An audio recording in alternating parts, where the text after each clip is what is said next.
Hey, good afternoon to you. It is now 4:07 here on News Talk 105.9 WMAL, where we're making sense of the news. Coming up 5 o'clock, we talk border invasion with Mark Morgan. Then at 5:30, we talk congressional profligate spending with Congressman Bob Good. You can join us at 888-630-9625, 888-630-WMAL. That's right, the United States House of Representatives releasing the text of a 1,012-page bill yesterday morning, 2:30 in the morning, and by around 11 o'clock this morning, they jammed it through by a vote of 286 to 134.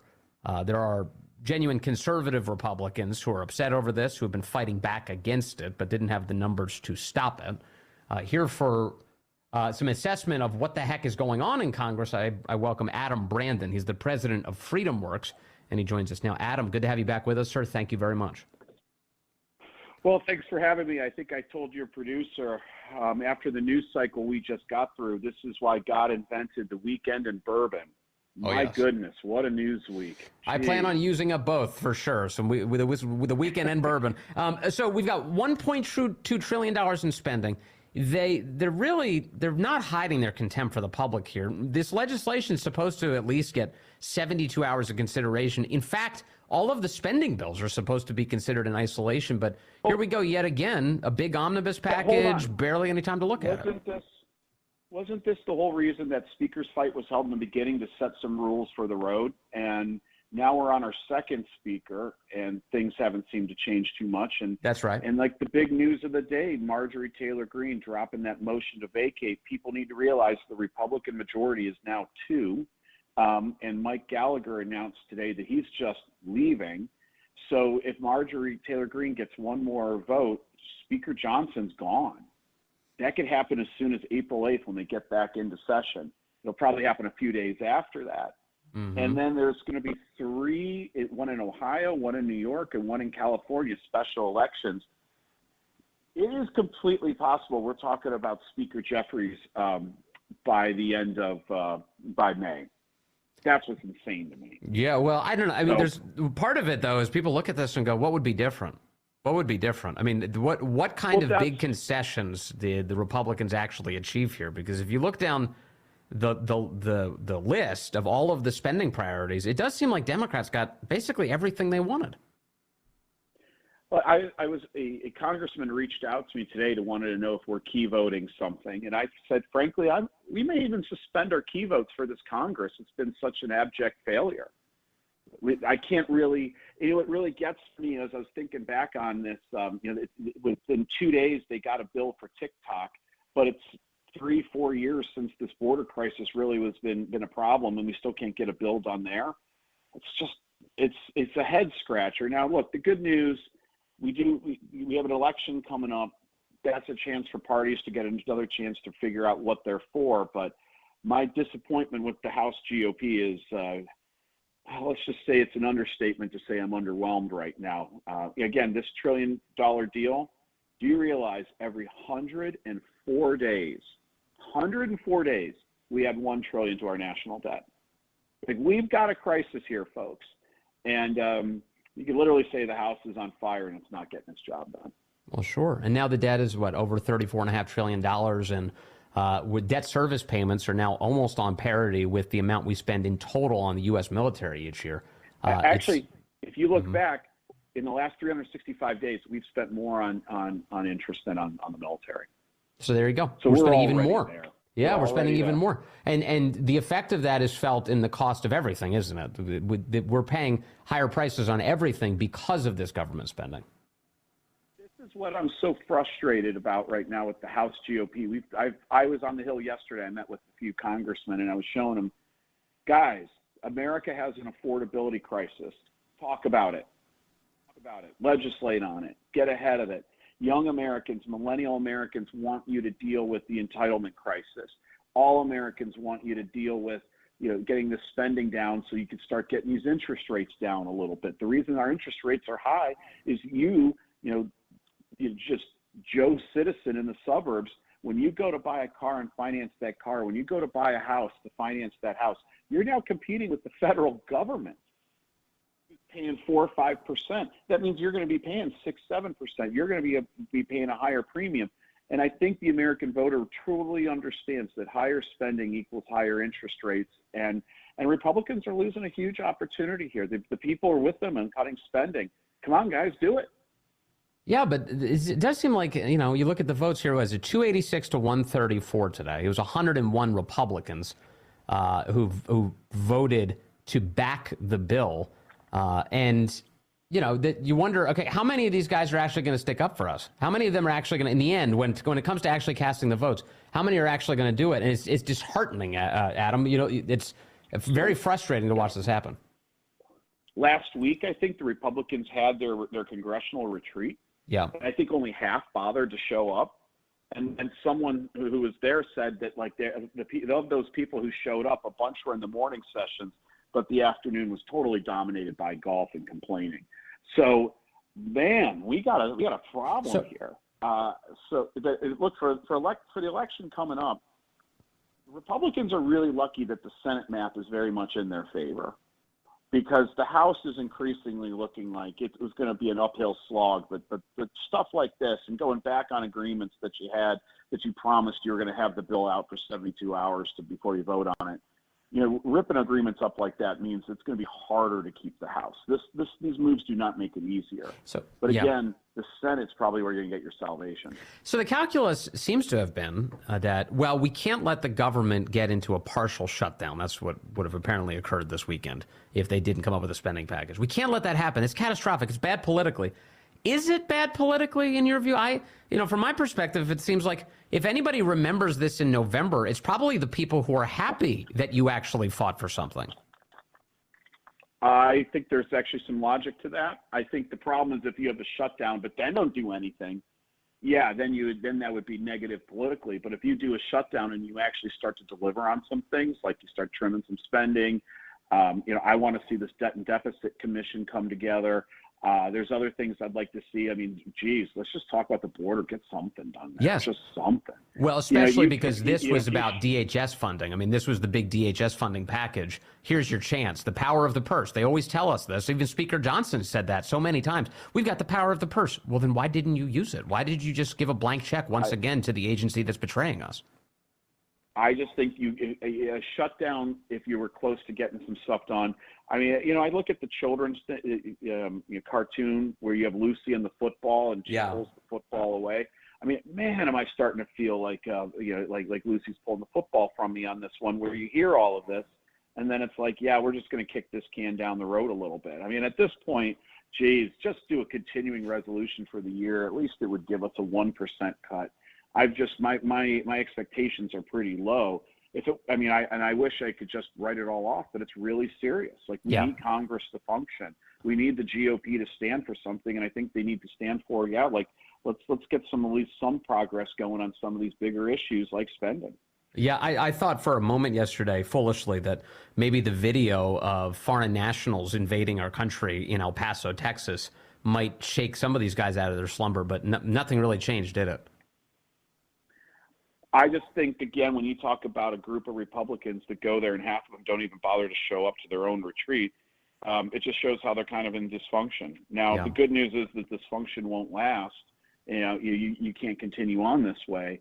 But the problem is that mean it's going to take losing the majority? And I think that was completely unnecessary. Frankly, I think Republicans are still struggling to learn the lessons of why the red wave failed to materialize in 2022. And until they start really learning some of those, about preaching beyond the choir, starting to show the suburban, swing voter that we're serious on spending and we're serious on affordability. And, until they start to get focused on some of those issues, hey, they're in trouble. What is with the selfish behavior of some of these Republicans who are deciding to quit early and let the margins drift down to crisis levels? I mean, Ken Buck, Mike Gallagher announcing today he's going to resign. But I've seen the detail on this Mike Gallagher resignation of Wisconsin is he's resigning on April 19th, which is apparently exactly the date necessary so that the seat can't be filled for the duration of the term. What is that if not an active effort to sabotage the Republican Party? I think you got to go back to high school. Do you remember some of the petty crap you did in high school? I think that's maybe middle school. I think that's that's kind of the maturity level. I think when these guys had that last speakers fight, at least talking to members, all that time they spent together, a lot of these members developed a real dislike for each other, a personal dislike. And I think that's on display right now. It's the only thing I could think of. It's kind of a, man, I hate to say this in polite company, but it's kind of like when people walk off with the finger in the air after an unpleasant experience. And I think that's somewhat what you're seeing here. And while I understand getting frustrated at that, you made a commitment to your district.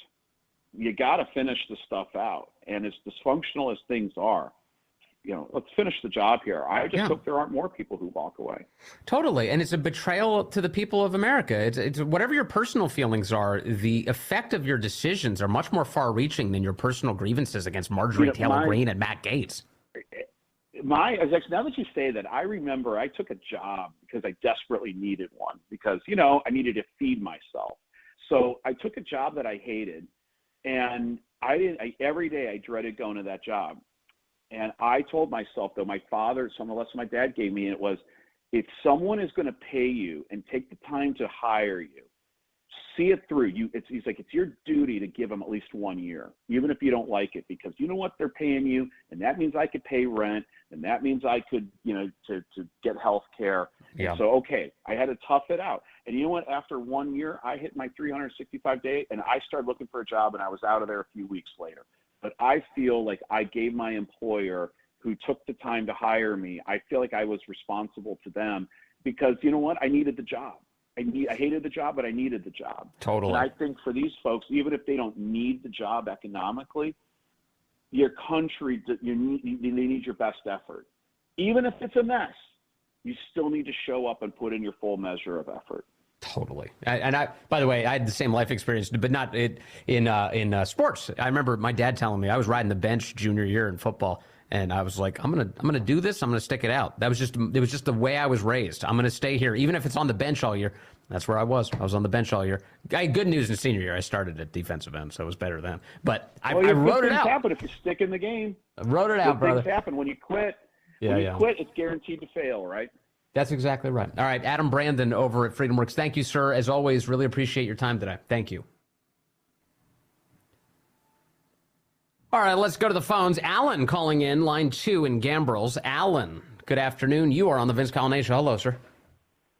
Thank you, Vince, for taking my call. And I'm not looking to you to be the soothsayer and the oracle that gives guidance. But my question is for a number of conservatives. And I say that because it's not just Republicans, but there's a lot of folks with Republican interests or whatever, to ask the question, so Ronna left as the chair of the DNC, the RNC, I'm so sorry. Yes, I'm following. slip of the tongue, I apologize. But the thing is, what is the unification plan? Because the our Republican representatives constantly seem to be just wandering around, stepping on rakes. Yeah. What is the unification plan?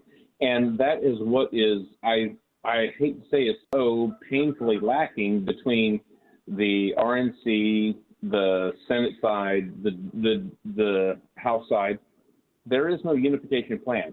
I totally understand the knee-jerk reaction from frustration from Marjorie Taylor Greene. Yep. That is, in my personal opinion, completely myopic because, okay, so what's your plan? Where do we go? Yeah, we'll see where that goes. But not one. But Alan, just let me pick up on something you started with. Ronna McDaniel. Did you see the news about Ronna McDaniel today? You know what her next job is? No, I did not. So she's going to be an MSNBC contributor. That's the news today. She's joining MSNBC. Okay. So appropriate. Yeah, that makes sense. Yeah, that does make sense. And so when you talk about unity, it seems, if you're like a Ronna McDaniel type, it's evident today that the desire for unity among some of the establishment Republicans in Washington is not with other Republicans. It's with the establishment. It's to be in the good graces of the ongoing power centers in Washington. And here's Ronna McDaniel saying, I'm becoming an MSNBC contributor. today. And so Sure. that's a disappointing feature of this. What is the tactical approach? What is the tactical approach? How do we? Right. Because I mean, not for nothing, I give credit where credit is due. That the left is lockstep and unified and effective, where unfortunately the conservative side of the house, and I say house, but you know what I mean, is not. And what is the unifying factor? I don't have an answer for you, and I'm not putting you on the spot because I know that, again, you're not the oracle, but we have a reach with the folks that listen to this organization, this broadcast. Yeah, something has to change. You're totally right. I'm with you. If I had the answer to it, I would be giving it every day. I do know something, though, which is that if you grow your margins, you can stomach defections. If you have enough people actually in the House to do the job, you can take a couple of sidewinders, and that's just fine, and you can get stuff done for the American people. The starting point is to pay attention to what the people sent you there in the first place for and not get distracted with your own enrichment. And if that's where you are, do what Mike Gallagher did and leave. Leave. All right, stay with us. Coming up, more of your calls, and then Mark Morgan's going to join us. We'll talk the border with him. The White House has some thoughts on that El Paso invasion, and they're awful. Hey, good afternoon to you. It's 4:35 here at News Talk 105.9 WMAL, where we're making sense of the news. Coming up, Mark Morgan talks to us about our border, or what's left of it, at 5 o'clock. And then at 5:30, Congressman Bob Good is here. We'll talk to him about what's going on in Congress. And we'll talk to you at 888-630-9625, 888-630-WMAL. Let me take a phone call. I've got Dale calling in from Sterling. He's on line 3. Dale, good afternoon, sir. You are on the Vince Coglianese Show. Hello. Thanks for waiting. Hi, Vince. Thanks for taking my call, and good afternoon. I find it so rich of these Democrats to, accuse President Trump of using rhetoric that they think is violent or they think is name-calling. It's all projectionism, because I was just looking at it, and in recent times, people have called Trump America's Hitler, an idiot, noxious, and reprehensible. Right. He's also been called a sniveling coward, a small, petty man intimidated by a strong woman, and a pathological liar, and a race-baiting, xenophobic bigot. Mm-hmm. Where do the Democrats come off using this terminology? Yeah, no, these are good questions. In fact, to your point, remember the bloodbath nonsense from over the weekend.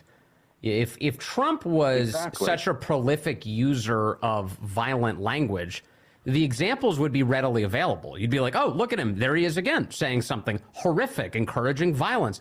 Instead, they have to take the word that he used, which he was using as a reference, an analogy for what's going to happen to the economy under Biden in a second term. They had to take him out of context to pretend he was advancing violent rhetoric because they just don't have him actually saying that. Right. But, Vince, you know what? I got mixed up. Those things I just read off, they were said by J.D. Vance, Elise Stefanik, Ted Cruz, and Lindsey Graham. Why do all the Republicans trash Trump like that? Do they really hate him and just pretend they like him to be opportunistic? So those are words. So Lindsey Graham, I would imagine, said something like this when he was running against Trump. Is that what you're referring to? It could have been. Yeah. How about yeah, J.D. look, these Trump guys, America's Hitler? There's no question that these guys have had rough relationships with him in the past, and things have since changed. No question about that at all. Since changed, or they're just opportunistic grifters that want to be in Congress? No, I mean, this is okay. Thank you. Goodbye. So is this, was that Theodore? Is that the same guy? So anyway, look, there's no question. You've had Trump. Remember, how many times have I cited this particular relationship? Trump and Ted Cruz. Trump said Ted Cruz's dad was probably involved in JFK's assassination. Was that a fair attack on him? No, I don't think so. But the two have patched it up, and that's good in the end for the country because they're all rowing in the correct direction and away from Biden and away from the chaos that the left has brought upon us. The point that that goofball was making at the outset was correct insofar as what the left is accusing Trump of is projection. And this idea, so for instance, the left is accusing Trump of like fascistic tendencies and he wants to be an authoritarian and yada, yada, yada. What has the left been up to? Well, they're using the justice system to try and destroy their political opponent, right? They're trying to remove him from the ballot. They fear that the voters will be able to have the option. That's what they're up to. So all of the authoritarian tendencies are coming from the left here. They're arresting their political opponents. They've charged Trump upward of 90-something times all across the country, these Democrat prosecutors. This is how these go. And then they accuse him of all of the bad things that are happening in the country. They're his fault. So the border thing today is a perfect example of this. Is a perfect example of it. The talking point out of the left today, they can't actually give you any excuse for why this is all going on in El Paso. Yesterday, you get the video from Jenny Taer over at the New York Post of hundreds of military-aged males pouring into the country. Here it is. Take a listen. This is the video of them pouring through and blasting through the Texas National Guard.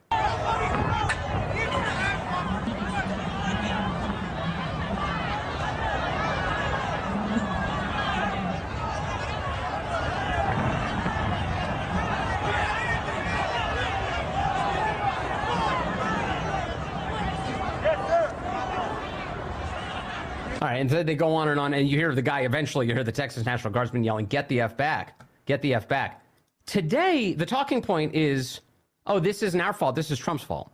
This is Trump's fault. It started this morning. Joe Scarborough over at MSNBC had this to say about Donald Trump. He said it's Trump's fault. I would carry this around because see this onslaught headline? The only thing the Post didn't tell you is Donald Trump said, "Blame me for this." Donald Trump said, "Kill the bill and blame me for everything that happens after this point." Donald Trump said, "Blame me." So yes, Donald, we are blaming you. We're blaming Mini-Me Mike Johnson for following your orders. We're blaming Republicans who begged for a tough border bill. Oh, come on. But like the Wall Street Journal editorial page said, couldn't take yes for an answer. Nope. So yes, there is an onslaught in the southern border still. And it's all Donald Trump's fault. You know who says that? Donald Trump. Donald Trump says blame him for this. What a bunch of clowns. It's all Trump's fault. The guy who's not president of the United States. In other words, it's just as much Trump's fault as it is mine and yours, for that matter. It's your fault that there are military-aged males blasting through the Texas National Guard in El Paso, Texas, and millions of people having crossed our border thanking Joe Biden. And as they do, as they thank Joe Biden as they come into our country, it's your fault that that's occurring because you opposed an amnesty package in Congress. Does that make sense? No, it doesn't make sense at all. It doesn't make sense at all. The White House today decided this is a perfectly good line. It's not surprising because Morning Joe is the morning show of the Biden administration. Joe Biden apparently has been consulting with Joe and Mika on a routine basis and the whole cast there on how to govern his presidency. And so the White House line today to the Daily Caller was to blame Trump. They released a statement saying that it was Trump's fault. It was the former president's fault for objecting to that legislation, which was amnesty legislation. Yeah. No, the left is definitely out of control here, as you know. And in fact, over on CNN, in just the last 24 hours, they had the pollster Frank Luntz on. And they were talking about this gigantic amount of money that they're trying to take out of Donald Trump's bank account. They want to take something like half a billion. It is approaching $500 million they want to seize from him. In New York, it is that wild-eyed, wild-haired Judge Engoron who's claiming that Donald Trump defrauded the banks because he misrepresented the value of his assets. And Engoron contends that Mar-a-Lago is only worth $18 million. Meanwhile, on CNN, they've been saying, actually, it's worth hundreds of millions of dollars. Trump should sell it off so he can pay his bond in this case. Well, wait a second. If it's worth hundreds of millions of dollars, doesn't that undermine the entire case? Pay no attention to that. But Frank Luntz was saying, this is so crazy what the left is doing. They are so dramatically overplaying their hand. This is going to blow up in their face. Take a listen to this as Frank talks to one of those mega panels over there on CNN. There's like 100 people all sitting around. And he has to explain very slowly to them how stupid this strategy is. I want you to remember this moment, and don't forget it. If the New York Attorney General starts to take his homes away, starts to seize his assets, it's all going to be on camera. Pundits are going to sit there and scream about this. This man cannot be elected. You're going to create the greatest victimhood of 2024, and you're going to elect Donald Trump. If they take his stuff, he's going to say that this is proof that the federal government and the establishment and the swamp in Washington and all the politicians across the country and the attorneys generals and all of this, that this is a conspiracy to deny him the presidency. He's going to go up in the polls just like he went up every single time they indicted him. The indictment, let's not talk about whether it's justified or not, but it will prove the things that he's saying on the campaign trail, and he will go up, and it may just elect him president. Do not forget that. And I say this to the Attorney General right now. If you play politics on this, this is what the secretaries of state did in Colorado and what they did in, I believe, is Maine. His numbers went up in both states. I don't understand. I'm almost speechless in how pathetic the opposition to Trump has been and how completely misguided. And this is a perfect example of it. Yeah. And the poll is demonstrating this. I mean, what Frank is talking about here is correct. The polls are all demonstrating this. You see swing state surveys keep coming out. Places like Wisconsin and Pennsylvania. And Trump is either tied there or outright the favorite to win these states. And if you start lumping in the third-party candidates, like Robert F. Kennedy Jr., well, then Trump is definitely ahead. Because in RFK's case, he's taking more support from Biden than he is from Trump, although he is taking some from Trump. And this is causing a five-alarm fire for the Democrats. They're very nervous about the role that these third-party candidates are playing, in particular, RFK Jr. Listen to Jen Psaki this week. Good old circle backy Jen Psaki. She says RFK Jr. is a massive problem that the DNC needs to deal with immediately. Third-party candidates are a huge, huge, huge problem, and there's a number of them. If you look at RFK Jr., it's the name recognition issue, as Tom was just talking about. And there are still states in this country, obviously, I mean, Georgia is one of them, I will name, where the Kennedy name is beloved, right? Where people may just not where they may just not know a lot about the fact that he is an anti-vaxxer who's a conspiracy theorist. Yeah. They don't know that yet. So this is something... By the way, that's not true. Just so you know, RFK Jr. is not anti-vax. I've listened. I actually was under the impression at one point that he was. He's not. He's just for getting all of the information before you decide which vaccines to get. Is that a reasonable position to hold? Well, yeah. But he's not opposed to vaccines. That's a lie. That's just invented. That's what you say if you have no idea what his actual positions are. A lot about the fact that he is an anti-vaxxer who's a conspiracy theorist. They don't know that yet. So this is something, there is an aggressive effort. So what she means is the DNC needs to hurry up and lie about RFK. They need to do the same thing they're doing to Trump, and quickly. The campaign has been working with the Democratic National Committee to run on this, but it needs to be broad. People need to be shouting it from the rooftops, because this is one of the biggest threats to Joe Biden being reelected is these third-party candidates. One of the biggest threats to Joe Biden being reelected is having an opponent on the ballot. That's Jen Psaki's assessment. These third-party candidates, a huge threat. And so what's the subtext to what she's saying? The thing she's most fearful of, the voters. The thing that these Democrats are most fearful of is voters. What does that mean? What does that mean for the rest of us? What is that going to mean for election day or election week or election month or election year, whatever we're having this year? It's not a good thing. Just ask the voters of Colorado or Maine. There's already been efforts to straight up remove Donald Trump from the ballot for fear that the voters are going to choose him. And so this is the current panic going on with these guys.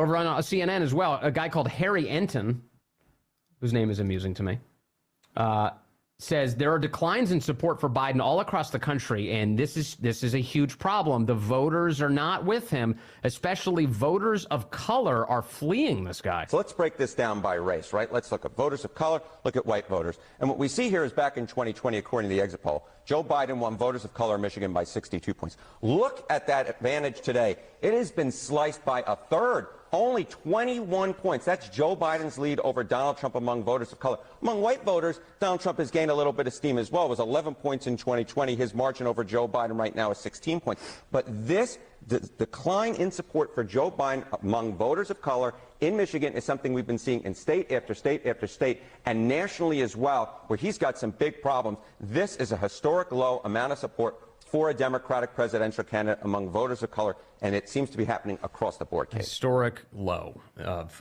in terms of voter support. You know, from your lips to God's ears. I hope that works. I hope that's what's happening here.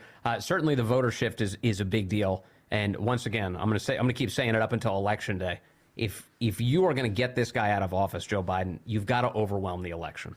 Overwhelm the election. Have votes have to be just overflowing in every district in America in order to get this guy out and to get Trump back in. That's the truth. It's for, you know, as far as that border crisis is concerned, among the major broadcast networks, the Media Research Center found out last night, because they watch all of this, the only major news broadcast to cover the El Paso invasion was CBS. Take a listen. This is CBS Evening News. Well, a chaotic scene today at the border in El Paso. Video shared by the New York Post shows a group of migrants pushing past Texas National Guard troops and rushing through a razor wire fence. In an exclusive interview with CBS News Border Patrol Chief Jason Owens says the U.S. needs tougher policies to deter illegal crossings. Naturally, they're going to choose to come between the ports of entry. We need to take that off the table and make sure everybody's coming through the front door, through the port of entry. How do you take it off the table? Texas Governor Greg Abbott says authorities quickly regained control and reinforced the barrier. You know, Jason Owens, I'll try and play some audio coming up from him. He told CBS separately in the interview that he did with them that he's very happy with Texas's cooperation. Now, contrast that with the way the DHS has been treating Texas. Like garbage. They don't want Texas to secure the border. There's the Border Patrol chief, Jason Owens, in his own way, kind of expressing, we actually need their help. And if we were smart, we would stop all these people from crossing the border in between these ports of entry. I don't know. Is that a dog whistle? He's clearly signaling we need to do something different in so many words. And Boyd, we definitely do. We'll discuss that coming up with Mark Morgan, former acting commissioner of U.S. Customs and Border Protection. He's got some thoughts on that invasion in El Paso. Stay with us.